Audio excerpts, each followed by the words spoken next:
बिहार के मुख्यमंत्री नीतीश कुमार रविवार की सुबह अचानक से वित्त मंत्री विजय चौधरी से मुलाकात करने उनके घर पर पहुंच गए। इससे वह भी अचंभित रह गए। इस दौरान दोनों नेताओं की कुछ मिनट तक बंद कमरे में मुलाकात की। कहा जा रहा है कि इसमें राज्य के राजनीतिक हालात और मंत्रिमंडल विस्तार को लेकर दोनों के बीच गुफ्तगू हुई। हालांकि मीडिया से बात करते हुए विजय चौधरी ने मुलाकात के कारणों पर कुछ भी साफ साफ नहीं कहा। उन्होंने भाजपा पर निशाना साधते हुए कहा कि नीतीश के विरोध में बिहार को भाजपा द्वारा नीचा दिखाया जा रहा है। भारतीय जनता पार्टी के द्वारा अनर्गल प्रलाप किया जा रहा है। गरीबी को दूर करने की दिशा में बिहार में शानदार पहल हुई है, लेकिन बीजेपी के सिर्फ नीतीश से ईर्ष्या के कारण बिहार का अपमान कर रही है। उन्होंने कहा कि मंत्रिमंडल विस्तार पर फिलहाल कोई निर्णय हुआ है, जबकि इस पर अंतिम फैसला हो जाएगा तो सबको पता लगेगा। मंत्रिमंडल विस्तार की बातें सिर्फ मीडिया में हो रही हैं। इधर से जा रहे थे, आप देखे नहीं, उतारे जितनी देर रहे आपके सामने ही थे, इधर से जा रहे थे, कहे देख लेते। सर, मणिपुर में जो हिंसा हुई और जो घटनाएं लगातार हो रही उसको लेकर के आप लोग बातें कर रहे हैं, लेकिन बेगूसराय, मोतिहारी, मसौरी ऐसी बिहार की भी कई बेटियां हैं जिनकी इज्जत के साथ खिलवाड़ कर दिया जा रहा है, उस पर क्या कहेंगे? सरकार भी क्या कर रही है? आपको यहाँ की घटना और वहाँ की घटना में फ़र्क नहीं महसूस होता है? दोनों की स्थितियों में ज़रा फ़र्क समझिए। वहाँ पे तो सुनियोजित लगातार एक ही जगह, एक ही प्रदेश में इस तरह की घटना एक ही स्थान पे हो रही है।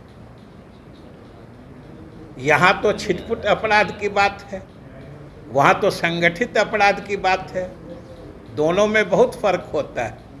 और सबसे बड़ी बात है कि आज मणिपुर के हालात तो बिल्कुल बेकाबू हो चुके हैं। कि ये सोचिए कि देश के गृह मंत्री जाके वहाँ 4-4 दिन, 5-5 दिन वहाँ पे रहे हैं, फिर भी हालात नियंत्रण में नहीं आ रहे हैं।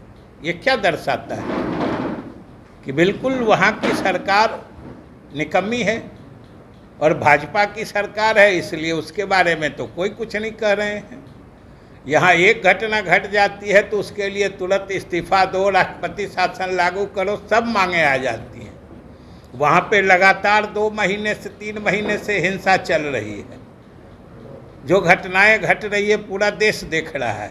भाजपा की सरकार है, सरकार की कहीं उपस्थिति नहीं है, लेकिन वहाँ के बारे में केंद्र सरकार को कोई चिंता नहीं है। और सबसे दुखद बात है कि भारत सरकार के गृह मंत्री भी 3-3 बार जा चुके हैं और एक बार तो 4 दिन वहीं लगातार रहे, फिर भी स्थिति नियंत्रण में नहीं आई। मतलब है कि केंद्र सरकार भी वहाँ फेल हो रही है। राष्ट्रपति शासन लगना चाहिए मणिपुर में, आप क्या मानते हैं? अब ये तो केंद्र सरकार को सोचना चाहिए ना। बिहार में जब एक घटना किसी खास घटना पर लगाने की मांग हो जाती है, वहाँ तो लगातार 3 महीने से हालात बेकाबू हैं। ये उन्हीं से पूछ लीजिएगा वहाँ क्या होना चाहिए। प्रधानमंत्री का इतने दिन बाद कहना कि मेरे दिल में क्रोध भरा हुआ है। प्रधानमंत्री का बहुत दिनों के बाद ये कहना कि मेरे दिल में क्रोध भरा हुआ है मणिपुर की घटना को लेकर, काफ़ी दुखी हूँ। कैसे देखिए, वहाँ पर लोगों के जख्म को तो भरेगा जो अपराधी हैं उसके खिलाफ कार्रवाई होने से। और उससे भी बड़ी बात है कि जब तक मणिपुर में शांति स्थापित नहीं होती है तब तक तो सब कुछ बेमानी है। कोई आदमी, चाहे प्रधानमंत्री, ठीक है उन्होंने बहुत ही दुखी मन से कोई भावना व्यक्त की है, लेकिन असल तो वहाँ के लोगों को राहत मिलेगी वहाँ के जब हालात नियंत्रण में आएंगे। लेकिन आज भी वहाँ हालात नियंत्रण में नहीं है। ये दुख की बात। क्या लगता है राष्ट्रपति शासन लगने के बाद ही नियंत्रित होगा हालात? अरे ये तो सोचना ही चाहिए कि भाई इतना तो तय है कि वहाँ की सरकार हो या केंद्र सरकार भी बहुत हद तक वहाँ जाके अभी तक नाकाम रही है। इसलिए ऐसी व्यवस्था करनी चाहिए कि वहाँ शांति हो।